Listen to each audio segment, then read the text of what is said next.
आषाढी एकादशी भगवत भक्तांच्या आयुष्यातील भक्तीत रमण्याचा महत्वाचा दिवस. या दिवशी पांडुरंगाचे आशीर्वाद मिळावेत म्हणून पूजा, अर्चना आणि उपवास केला जातो.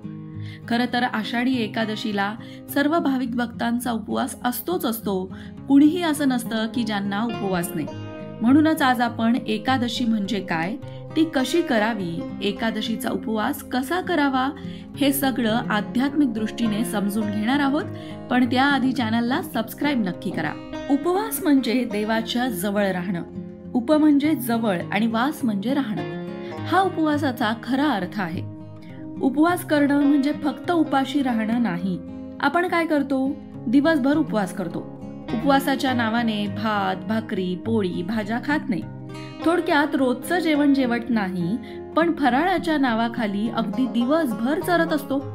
पोटात अगदी जागा शिल्लक ठेवत नाही. अति खाणं झालं की मग सुस्ती येते.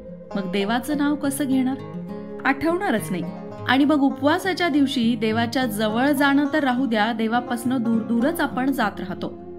एकादशी आणि दुप्पट खाशी अशी अवस्था खरोखर सगळ्यांची होऊन जाते.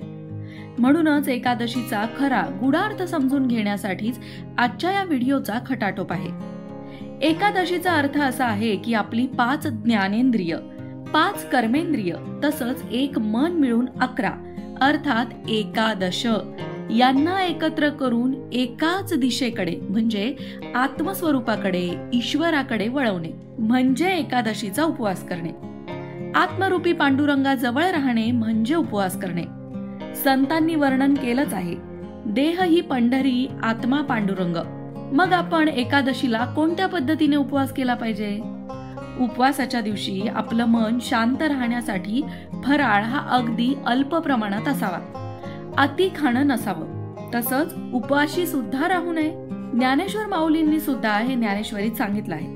जर योग्य आहार असेल तरच आपलं मन लवकर एकाग्र होतं आणि आपल्या उपास्य देवतेची पूजा मनोभावे करता येते.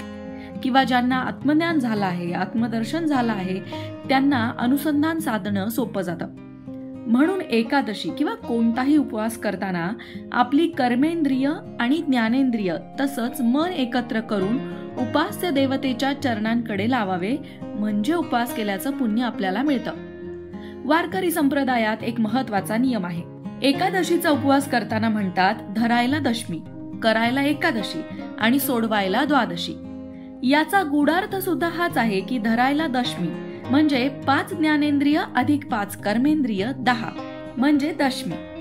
आता करायला एकादशी म्हणजे त्यात एक मन मिळवा म्हणजे झाले एकादश. एकादश म्हणजे 11 आणि सोडवायला द्वादशी याचा अर्थ 5 कर्मेंद्रिय, 5 ज्ञानेंद्रिय, एक मन आणि 12वा आत्मराम अर्थात आत्मरूपी पांडुरंग. शेवटी तोच भवसागरातून सोडवतो. असा हा एकादशीचा उपवास करता आला तर सोन्याहून पिवळं. आता या उपवासाची दुसरी बाजू सुद्धा पाहिली पाहिजे. उपवासाच्या दिवशी काहीही न खाता केवळ शरीराला नाही तर विविध विकारांपासून मनालाही उपवास घडावा म्हणून सत्संग करावा असं शास्त्र सुद्धा सांगतं. उपवासाच्या दिवशी शारीरिक लंघन केल्याने शरीराचे विकार तर दूर होतातच, तसंच मनाचं लंघन केलं तर मनाचे विकार सुद्धा दूर होतात. विषयांची आसक्ती दूर करण्यासाठी उपवासाच्या दिवशी मन हरिकीर्तनात, भजनात रमवावं. अनन्य भावाने भगवंताला शरण जाऊन नामस्मरण करावं. हे सगळं ऐकून आता सुगरणींचा हिरमोड झाला असेल यात काही शंकाच नाही. परंतु आपल्याला केवळ देहाचे नाही तर मनाचेही आरोग्य जपायचे आहे. ते सर्वस्वी तुमच्याच हातात आहे. उपवासाच्या पदार्थांचं काय, तुम्ही इतर दिवशीही बनवून खाऊ शकता. पण उपवासाचा हेतू साध्य करायचा असेल तर तना मनाचा उपवास घडणे अर्थात लंघन घडणे आवश्यक आहे. मग उपवासाच्या दिवशी काय खावं आणि काय खाऊ नये? तर सगळ्यात महत्वाचं, शक्यतो आषाढी एकादशीच्या उपवासाला काहीही खाऊ नये.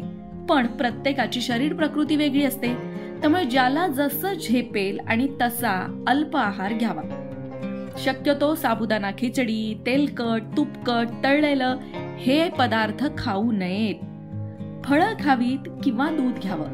उपवासाला काय काय खायचं या गोष्टीचा विचार करण्यापेक्षा उपवासाच्या दिवशी हरिभजन, हरिकीर्तन कसं करायचं, आपल्याला सत्संग कसा घडेल याचा विचार करा.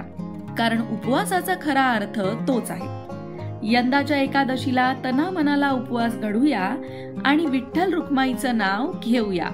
मग मंडळी, तुम्ही सुद्धा एकादशीचा उपवास करत असाल तर कमेंट बॉक्समध्ये जय हरी विठ्ठल असं नक्की लिहा.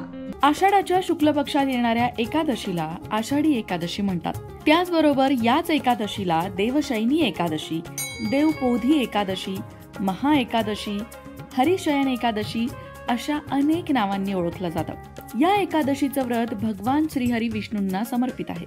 आषाढी एकादशी पासूनच चातुर्मास सुरू होतो.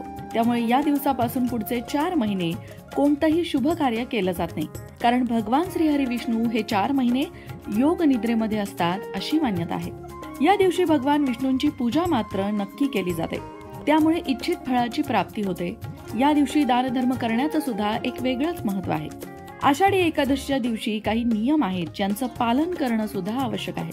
जसं की मान्यतेनुसार भगवान श्रीहरी विष्णूंना पिवळा रंग प्रिय आहे, म्हणूनच आषाढी एकादशीच्या दिवशी पिवळ्या रंगाचे वस्त्र परिधान करावे, खास करून भगवान श्रीहरी विष्णूंची पूजा करताना. आणि याच पूजेमध्ये पिवळ्या रंगाची फुलं आणि फळं भगवान श्रीहरी विष्णूंना नक्की अर्पण करावीत. त्याचबरोबर तामसिक आहार सोडून द्यावा. धार्मिक मान्यतेनुसार आषाढी एकादशीच्या 1 दिवस आधीपासूनच व्यक्तीने तामसिक आहार घेऊ नये. मांस, लसूण, कांदा यासारखे तामसिक पदार्थ खाऊ नये. विशेषतः उपवासाच्या दिवशी या पदार्थांचं सेवन चुकूनही करू नये. आणि कुठल्याही प्रकारचं व्यसन सुद्धा आषाढी एकादशीच्या दिवशी चुकूनही करू नका. आषाढी एकादशीला नख, केस, दाढी कापू नये. या दिवशी साबण, तेल इत्यादींचा वापर सुद्धा निषिद्ध मानला जातो. या दिवशी यथाशक्ती दान करावं.